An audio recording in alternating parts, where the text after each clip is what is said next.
आज का सबक है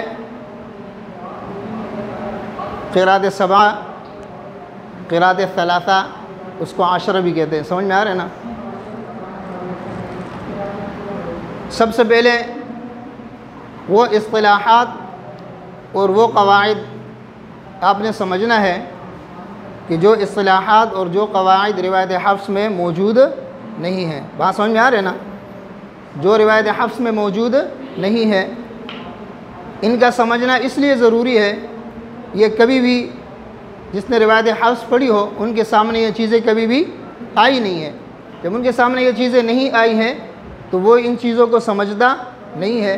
तो उनके समझने के लिए सबसे पहले हमने वो इस्तिलाहात जो दीगर रिवायात में पाए जाते हैं, वो क़वाइद जो दीगर रिवायात में पाए जाते हैं, उनका समझना ज़रूरी है। अगर आप इसको समझ लेंगे और याद कर लेंगे तो रिवायत क़िराअत सबा और आशरा, इसको याद करना और इसको समझना आपके लिए क्या होगा, आसान होगा।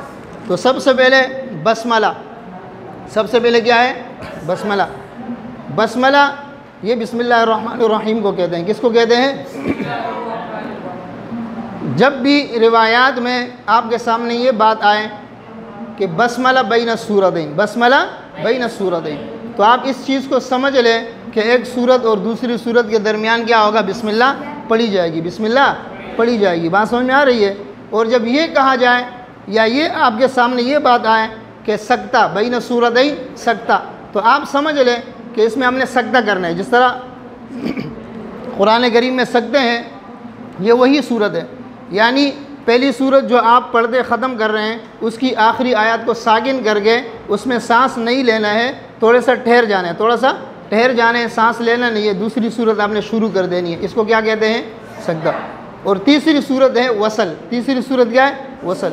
वसल के माने ये है कि पहली सूरत की आखिरी आयत को और दूसरी सूरत की पहली आयत को आपने मिलाकर पढ़ा, दोनों को क्या किया, मिलाकर पढ़ा।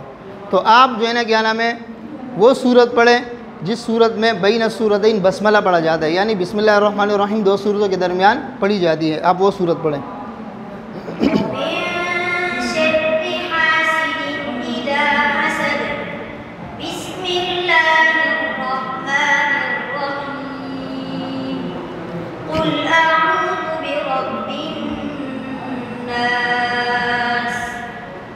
ये आप समझ गए। इसमें इन्होंने पहली सूरत ख़त्म करके फिर बिस्मिल्लाहिर्रहमानिर्रहीम पढ़ी और उसके बाद फिर दूसरी सूरत। ये सूरत तो बिल्कुल आसान है। आसान इसलिए कि हफ्स के अंदर ये सूरत पाया जाता है। सही है, रिवायत हफ्स में ये सूरत पाए जाते हैं तो आसान है। उसके बाद दूसरी सूरत है सकते की, बैन सूरतैन सकता। किस तरह करेंगे,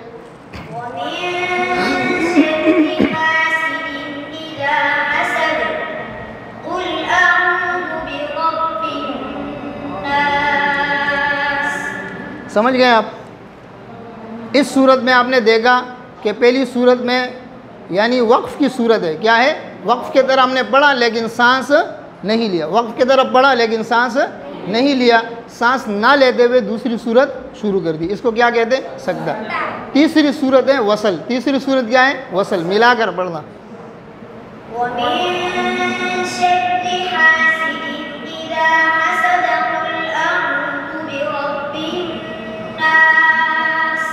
अब समझ में आ गई बात आपको। इसको क्या कहते हैं, वसल। क्या कहते हैं इसको, ये बात आप समझें।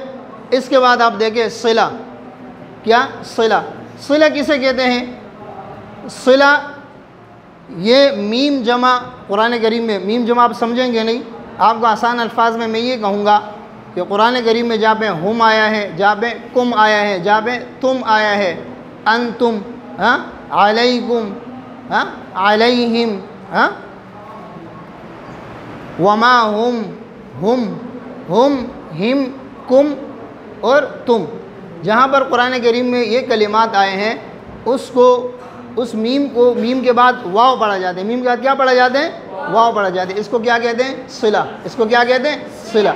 यानी अलैहिमु, अंतुमु, अलैकुमु।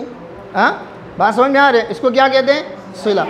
और एक सिला ये भी है, जैसे फ़ी ही, हम इसमें ज़ेर पढ़ दें ना, फ़ी ही, हम इसमें फड़ी ज़ेर पढ़ दें ना, इसके अंदर कड़ी ज़ेर पढ़ना, इसको भी सिला कहते हैं। फ़ी ही क्या, फ़ी ही, इसको भी क्या कहते हैं? सिला। बात समझ में आए? तो सिला आप समझ गए। तीसरी सूरत है नकल। तीसरी सूरत क्या है? नकल। ये नकल जो है ना, रिवायत हफ्स में ये भी नहीं है, तो इस वजह से आपको समझाना ज़रूरी था। नकल कहते हैं, जैसे ये है ना, ये पहले वाला हर्फ साकिन है, इसके बाद हमज़ा आया है, सही है ना, यानी हमज़ा क़तइया से पहले कोई भी साकिन हर्फ आ जाए, हमज़ा क़तइया से पहले कोई भी साकिन हर्फ आ जाए। हमज़ा क़तइया किसे कहते हैं? हमज़ा क़तइया वो है कि जो किसी भी सूरत में हमज़ा गिरे नहीं बल्कि पढ़ा जाएगा। हमज़ा हमेशा क्या होगा? हमेशा हमज़ा पढ़ा जाएगा, हमज़ा गायब नहीं होगा, हज़फ नहीं होगा, हमेशा पढ़ा जाएगा। उसको क्या कहते हैं? हमज़ा क़तइया। तो यहाँ पर इस ज़बर को हम नकल करके दाल को दे देंगे, ज़बर को नकल करके दाल को दे देंगे, तो ये किस तरह पढ़ा जाएगा? क़द अफ़लह। किस तरह पढ़ा जाएगा? क़द अफ़लह। इसको कहते हैं नक़ल हरकत। क्या कहते हैं? बात समझ में आ रही है? इसको क्या कहते हैं? नक़ल हरकत। इसी तरह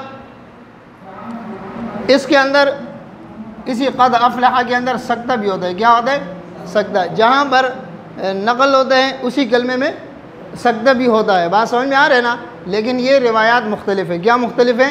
रिवायात मुख्तलिफ़ है। ये बाद में इंशाअल्लाह जब रिवायत पढ़ेंगे आपको समझाएंगे। लेकिन जो असल समझाने का मकसद था वो नकल को समझाना था। क्या समझाना था आपको?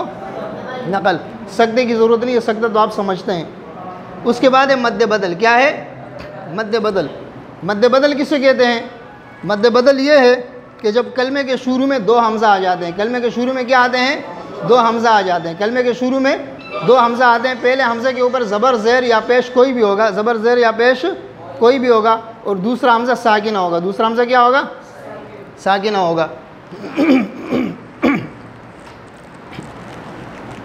तो दूसरे हमज़े को पहले हमज़े के हरकत के मुताबिक, अगर उस पर ज़बर है तो अलिफ से बदलेंगे, अगर पहले हमज़े के नीचे ज़ेर है तो दूसरे हमज़े को या से बदलेंगे, पहले हमज़े के ऊपर पेश है तो दूसरे हमज़े को वाव से बदलेंगे। बात समझ में आ रही है? हाँ, इसको क्या कहते हैं? इसको कहते हैं नक़ल हरकत। क्या कहते हैं इसको? नक़ल हरकत। अब समझ में आ रही है? अच्छा, सर्फ़ के कायदे में इसको कहते हैं ईमानन वाला कायदा, आमना ईमानन वाला कायदा।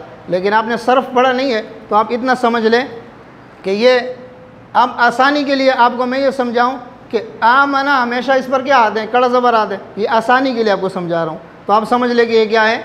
मद्द बदल है। क्या है? मद्द बदल है। जैसे आमना असल में क्या था?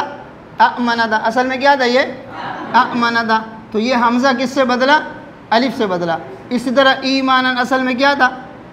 ईमानन था। असल में क्या था? ये ईमानन। तो ये हमज़ा किससे बदला? या से बदला, ईमानन बना। सही है ना?